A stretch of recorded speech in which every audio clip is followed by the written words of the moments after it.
Bienvenidos a otro video sobre teología sistemática. En el video anterior hablamos de la autoridad de la Biblia y hoy vamos a intentar responder algunas preguntas. Si la Biblia es autoritativa en todo o solo en algunas cosas. Por otro lado, si la Biblia contiene errores en alguna de sus afirmaciones. Y por último, si podemos confiar en las traducciones de la Biblia a nuestro idioma.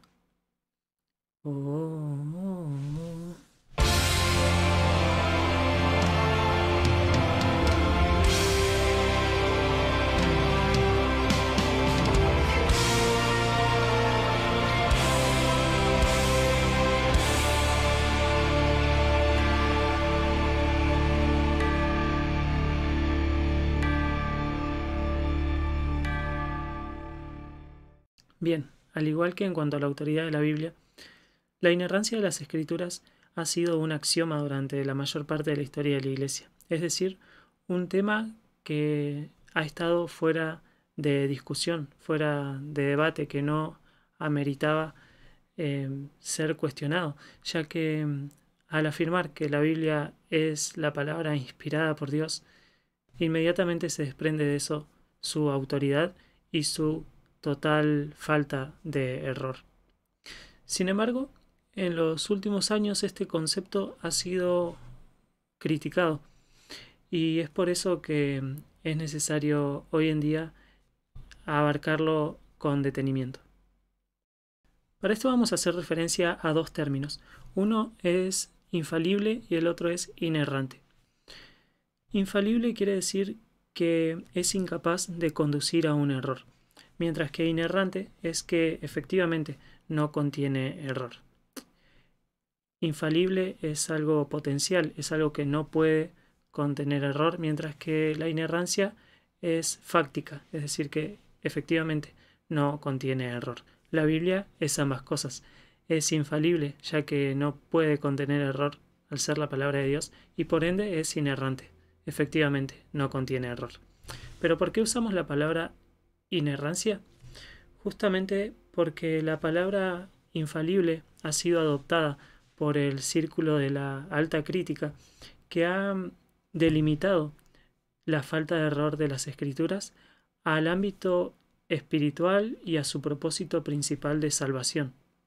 Es decir, que para ellos la Biblia no contiene errores en esas cuestiones, en las cuestiones espirituales y en su propósito de conducir a la salvación del hombre, pero que sí puede, y que de hecho contiene, errores en cuanto a sus afirmaciones sobre la historia y la ciencia.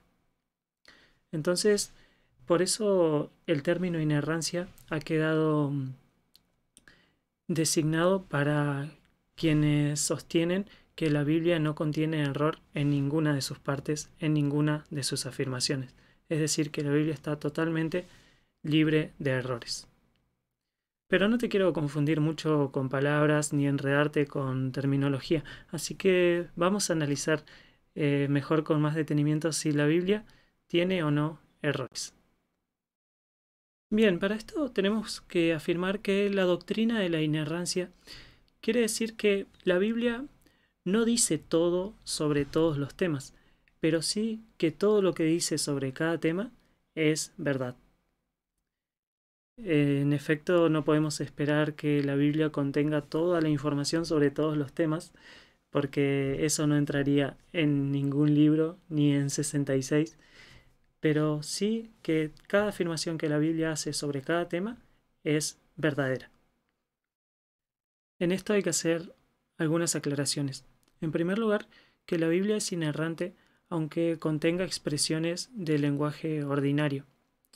Como vimos cuando hablamos de la inspiración de las Escrituras, la Biblia fue inspirada por Dios, pero fue escrita por los autores humanos, quienes no estaban despojados de su personalidad, ni de su contexto, ni de su forma de hablar, por lo que su personalidad también se ve reflejada en el texto. Y también, como resultado de eso, se ven expresiones ordinarias del lenguaje.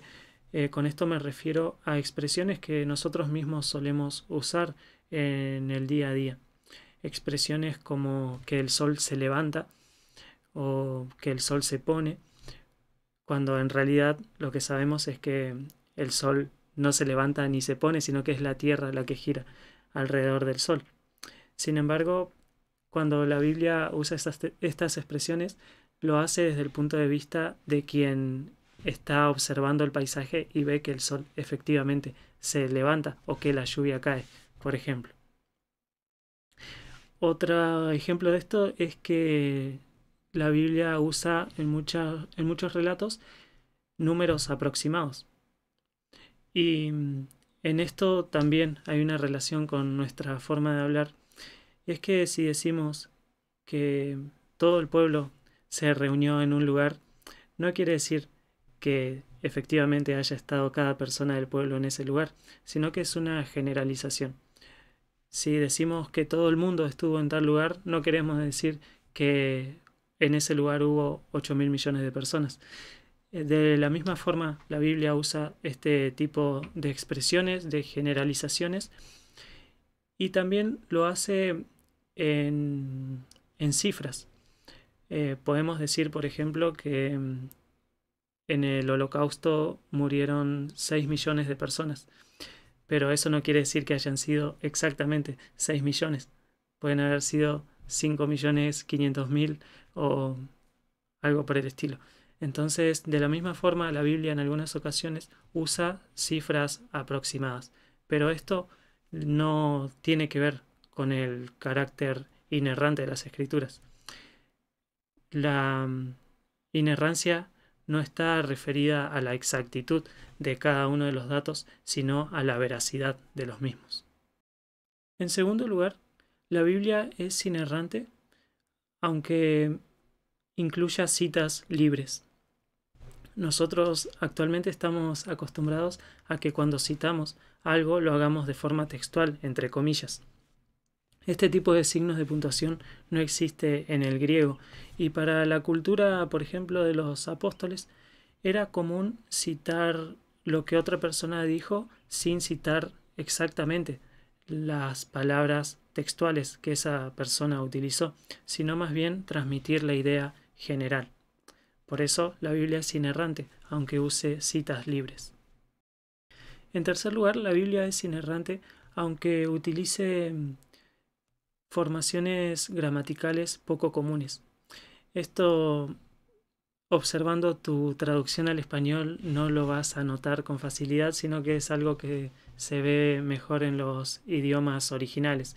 Pero en algunas partes se ven construcciones gramaticales poco comunes, pero eso no le quita veracidad a la palabra de Dios. Hechas estas salvedades, estas aclaraciones, vamos a intentar dilucidar algunas objeciones que suelen oponerse a la inerrancia de las escrituras. En primer lugar, podemos escuchar frases como que la Biblia es inerrante solo en cuestiones de fe y práctica. En este punto debemos decir que efectivamente la Biblia es inerrante en cuestiones de fe y conducta. Lo hemos dicho varias veces al analizar 2 de Timoteo 3, versículos 16 y 17, que de paso te lo tenías que memorizar. Dice que toda la escritura es inspirada por Dios y útil para enseñar, para corregir, para redarguir y para instruir en justicia, a fin de que el hombre de Dios sea perfecto, enteramente preparado para toda buena obra. Este versículo nos habla de fe y conducta. Pero más allá de que nos dice que la Biblia es inspirada y es útil, el resto de las escrituras nos dan evidencia que la Biblia es pura, que es verdadera y que es perfecta. Entonces, la inerrancia de las escrituras no se limita simplemente a las cuestiones de fe y práctica, sino que abarca cada afirmación que la Biblia hace. Otra objeción suele ser que el término inerrancia es pobre. En esto, si bien hemos aclarado la diferencia entre inerrante e infalible y por qué usamos la palabra inerrancia para hablar de la total carencia de error en las escrituras, tenemos que decir que la palabra inerrancia no aparece en la Biblia. Pero esto no nos impide utilizar el término. En otros muchos casos usamos términos teológicos que no aparecen en la Biblia, pero que nos son útiles para poder describir fácilmente conceptos que son mucho más complejos, como por ejemplo la Trinidad. La palabra Trinidad no aparece en la Biblia, sin embargo, nosotros la usamos para describir un concepto mucho más amplio, que hay un solo Dios y que hay tres personas que son Dios. Otro ejemplo suele ser el libre albedrío. Entonces, que la palabra inerrancia no aparezca en la Biblia no es un impedimento para que nosotros usemos el término para referirnos a una verdad bíblica. Otra objeción que suele escucharse es que la doctrina de la inerrancia pone demasiado énfasis en el aspecto divino de las escrituras y descuida el aspecto humano. Y esto se basa en la premisa de que errar es humano y que por ende todo lo que las personas hagan tiene errores. Pero esto es una exageración total del concepto, ya que efectivamente las personas erramos y cometemos errores habitualmente, muy a menudo. Pero eso no quiere decir que cada cosa que hagamos contenga errores. Es posible trazar una línea recta con una rama torcida. Y esto, lejos de negar el aspecto humano de las escrituras, pone en relieve la superintendencia del Espíritu Santo en la redacción de la Biblia. Nos habla del concepto de inspiración, que Dios fue quien guió a las personas a escribir sus palabras y que se aseguró que lo que ellas escribieran fuera totalmente palabra de Dios y por ende libre de errores. Entonces la Biblia es inerrante. Esto quiere decir que no hay nada en la Biblia, en sus manuscritos originales, que sea contrario a la verdad. Ahora bien, habrás notado que hice referencia a los manuscritos originales, y es que efectivamente la palabra de Dios inspirada fue aquella que fue plasmada por los autores humanos en los autógrafos, es decir, en los documentos originales. Pero hoy no contamos con esos documentos.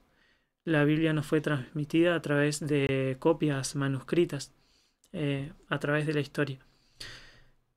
Entonces, la principal objeción que podemos poner ante este tema es que si la doctrina de la inerrancia nos habla sobre los manuscritos originales y los manuscritos originales no existen, entonces, ¿para qué hablamos de inerrancia? Y ese tema vamos a revisarlo ahora. Bien, para analizar esta cuestión es preciso hacer un repaso histórico de cómo llega la Biblia a nuestras manos. Y para eso tenemos que hablar de los materiales que se usaron para escribirla y de la forma en que fue transmitida. Tenemos que hacer referencia al papiro. El papiro era una caña que crecía principalmente en la zona de Egipto. Esa caña se abría el tallo y se ponían hileras una al lado de la otra y luego lo mismo pero cruzado. Se dejaba secar y quedaba como una hoja, solo que mucho más grande porque después se enrollaba. Hoy en día seguimos utilizando hojas de papel derivadas de los árboles. El papiro fue el primer material que se utilizó para la escritura. Luego también se usaron pergaminos. El nombre proviene de la ciudad en que se inventó, que fue Pérgamo. Y este material constaba de pieles. Era construido en base a pieles de animales. Y era mucho mejor, más duradero que el papiro, pero también mucho más costoso. Estos rollos eran escritos a mano. Y como no había fotocopiadoras, como no había máquinas de escribir, las copias que se hacían de los documentos, como de los libros de la Biblia, eran hechas a mano. Había grupos especializados en eso. Vemos en la Biblia que se menciona a los escribas junto con los fariseos, generalmente en los evangelios. Los escribas eran justamente los copistas, personas que se dedicaban especialmente a copiar, a transcribir las escrituras, y eran especialistas en la ley de Dios. Eran intérpretes, expertos en la ley. El Antiguo Testamento fue escrito en hebreo, como hemos visto. El hebreo consta de 22 consonantes, no tiene vocales. Y esto lo digo porque hay que mencionar a un importante grupo de escribas, que fueron los masoretas. Los masoretas fue un grupo que durante casi 400 años se dedicó a transcribir las escrituras, pero su principal aporte fue la invención de un sistema de puntuación que equivalía a las vocales en el hebreo. Estos signos de puntuaciones fueron agregados para poder leer ese hebreo bíblico que se había perdido. Recordemos que el pueblo hebreo sufrió la deportación a Babilonia, entre las más importantes, y que en ese transcurso de tiempo el pueblo adoptó el idioma de ese lugar, que era el arameo. Entonces ya en la época de Jesús el hebreo era muy poco común y estaba reservado principalmente a la sinagoga, a la lectura de la Tanaj. Entonces el aporte de los masoretas fue fundamental para acercar el texto bíblico a sus contemporáneos. Y como habíamos dicho, la Biblia se escribió en rollos. Estas grandes porciones de material luego fueron eh, encuadernadas, digamos, y lo que se formó fue el códice, bastante parecido al libro que conocemos hoy en día, pero mucho más grande. Em, Esos códices también fueron transmitidos y hay algunos, como el códice de Leningrado, que han sido los principales documentos que se han utilizado para la transcripción de la Biblia. Hay que decir que, como aclarábamos recién, no contamos con los documentos originales, sino que lo que tenemos son muchos manuscritos, muchas copias de esos documentos originales. Y hago mención a que son muchos, porque en casos de otras obras literarias antiguas, como por ejemplo la Ilíada y la Odisea de Homero, las copias que se tienen son muy poquitas. En el caso de la Biblia tenemos la bendición de que los manuscritos disponibles son un montón, son impresionantes. Entonces, eso nos ayuda, les ayuda a los eruditos a reconstruir el texto bíblico. Y otro descubrimiento importantísimo en la historia de la traducción han sido los rollos del Mar Muerto. En Qumran se encontró, en una comunidad cercana al Mar Muerto, se encontró una biblioteca, un descubrimiento arqueológico, una biblioteca que data de la época de Jesús más o menos. Eh, Dentro de esa biblioteca había una gran cantidad de rollos de manuscritos conservados en vasijas de arcilla. Y esto lo ha conservado demasiado bien, ha soportado cientos y cientos de años la humedad, la sequedad, todas las inclemencias del tiempo. Y a esos rollos han llegado a nuestra era y son los documentos más antiguos que se tienen de el texto del Antiguo Testamento. Eso ha sido un gran avance en la traducción de las escrituras y si tenés alguna traducción que se haya hecho después de esa época, tal vez puedas notarlo. Si ahí en tu casa, por ejemplo, tenés la nueva traducción viviente, la NTV o la NBI, la nueva versión internacional, puede que al pie de la página tengas algunas anotaciones que hagan referencia al texto masorético y otros que hagan referencia a los manuscritos de Qumran.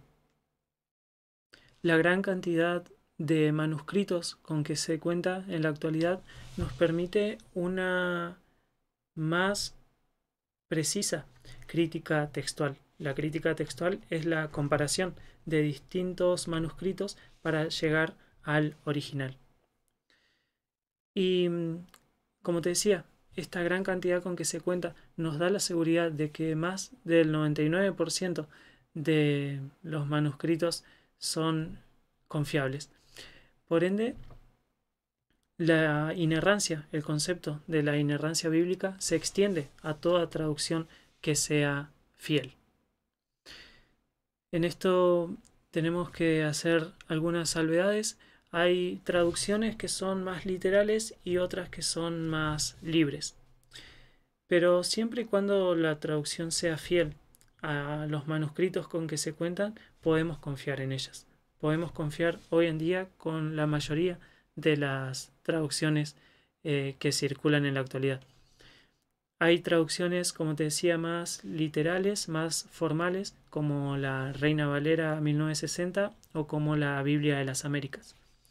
Pero también tenemos traducciones más sencillas, eh, como la NBI, la NTV, Dios habla hoy, traducción lenguaje actual y otras que nos ayudan a comprender un poco más fácil la Biblia.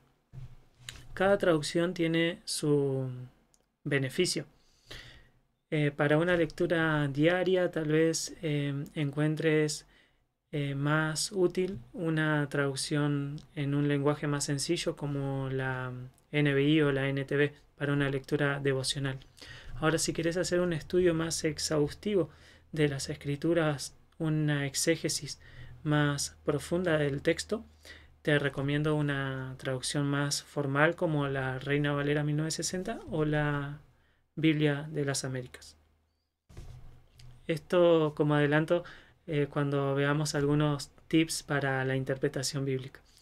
Pero en resumen, podemos confiar en la mayoría de las traducciones que tenemos hoy en día y por ende el concepto de inerrancia se traduce y se transmite a las versiones actuales que tenemos de la Biblia. Podés confiar en tu Biblia. En resumen, la inerrancia de las escrituras nos habla de la total falta de error en la Biblia. Todo lo que la Biblia dice es verdad, todas sus afirmaciones son verdad, no solo en cuanto a fe y conducta, sino en cuanto a cualquier tema. Nos habíamos preguntado si algún descubrimiento científico alguna vez podría contradecir a las escrituras. Y la respuesta es no. La Biblia es la palabra de Dios. Dios no es hombre para mentir. No hay falla en él. Por ende no hay falla en su palabra. Y si en algún momento un descubrimiento contradice a la verdad de las escrituras, pueden haber dos opciones. O el descubrimiento es equivocado o nuestra interpretación de la Biblia ha sido equivocada.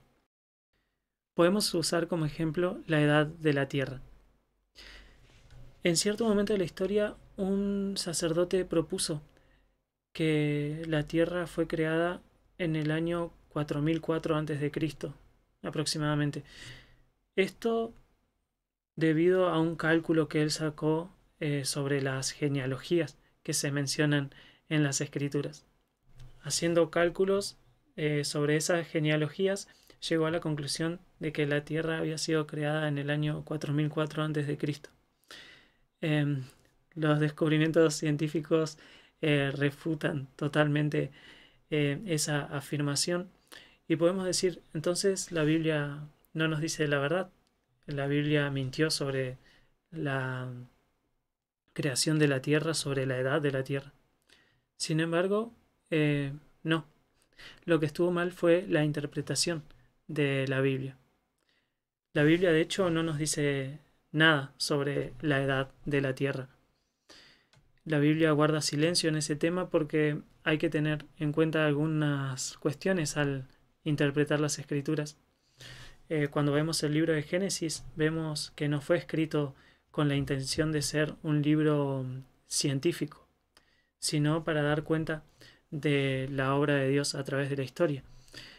Lo que nos dice Génesis es que Dios creó la tierra y que la creó de la nada. Dios creó los cielos y la tierra, es decir, que Dios creó todo lo que existe. Pero no nos dice nada sobre la edad de la tierra.